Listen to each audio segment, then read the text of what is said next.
Hey everyone, welcome back to Hannah's English Corner. I'm Hannah, and this is your little moment to relax, smile, and learn some real English you can actually use. And I'm Ethan. Here, we don't chase perfect grammar. We focus on real life English, the kind you can use in everyday conversations. Today's topic is something that connects all of us every single day, often even before we've had breakfast. We are talking about social media habits, and this is a big moment, so if you enjoy learning with us, please hit that like button now. It's the best way to support our corner. This helps our friendly English learning community grow stronger and larger. Social media is a huge part of our digital lives now. Therefore, knowing how to discuss our habits, the benefits, and the challenges is essential for real life conversation. Absolutely. We're going to explore how to talk about scrolling, notifications, and the important idea of balance. Using the internet with purpose, not just distraction. We'll help you find the language to feel confident discussing how you manage your time and your mind in this busy online world. Perfect. Let's dive in and get started. Hannah, let's start with the morning ritual. What is the first thing you find yourself doing when you wake up? Honestly, my hand instinctively reaches for my phone. I check messages, notifications, and usually open an app to scroll through. I do it before brushing my teeth. It feels like a quick digital check in with the world. I think most people share that guilty habit. It's like a digital town square now where we check the news, see our friends' stories, and read short updates. In fact, the average person spends about 2.5 hours on social media every day. Wow, 2.5 hours. That's a lot of scrolling time. Imagine what we could achieve with that time: learning a new skill, exercising, or having a deep conversation with a friend. That's why the topic of balance is so important. Social media is a tool, but it can quickly become a time machine where hours disappear without us noticing. Social media doesn't just steal time, sometimes it affects how we feel.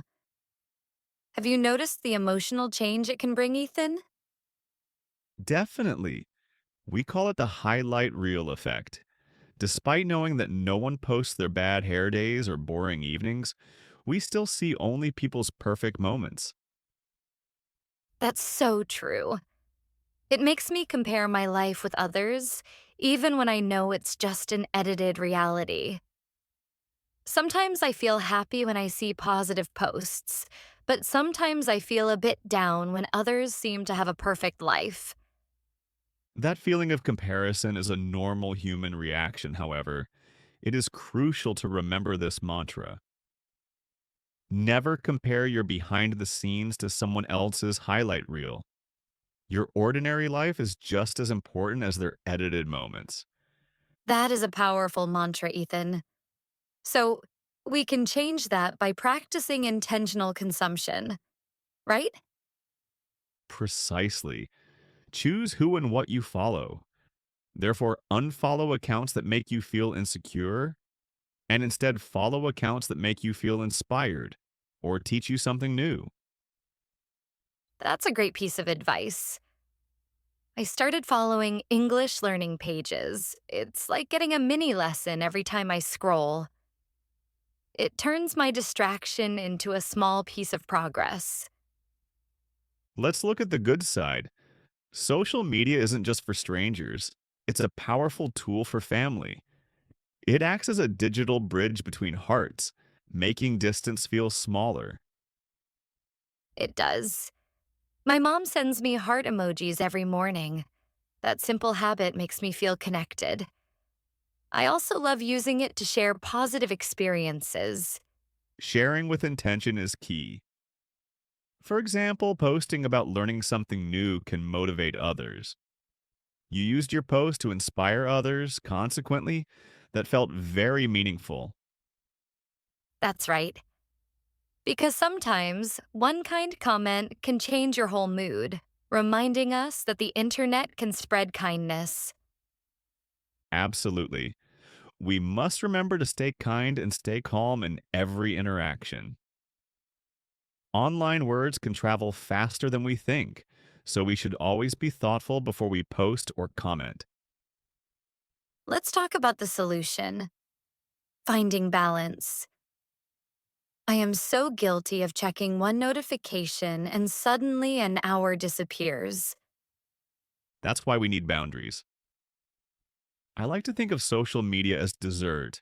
It's sweet, fun, but not something you need every hour. Finish your main meal, work, study, real life conversation, then enjoy a little scroll. I love that. Dessert for the mind.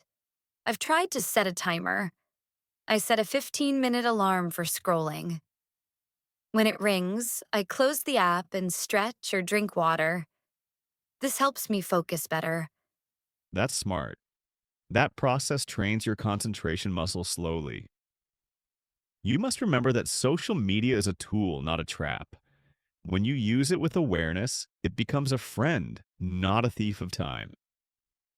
Let's make this practical. How can we use social media as a classroom? It's a fantastic mini classroom. You need to practice both consuming and creating English. What kind of simple English should we look for? Focus on common reactions and linking words. For example, if you see an interesting post, practice common responses. That's hilarious. I totally agree with this point. Or I'm sorry to hear that. I hope you feel better. I see.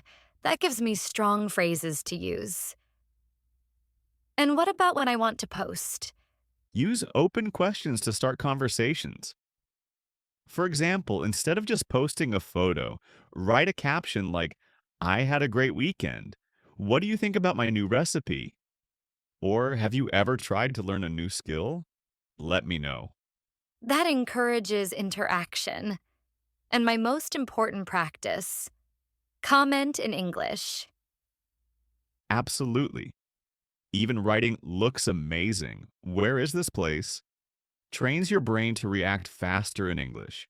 One scroll, one word, one step forward. Hana, these tips cover every stage of using social media constructively.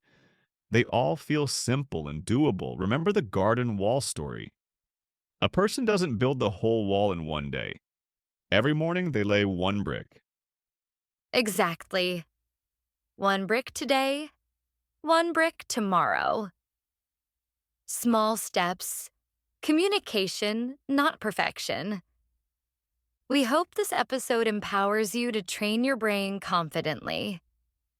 Remember that learning is not a race.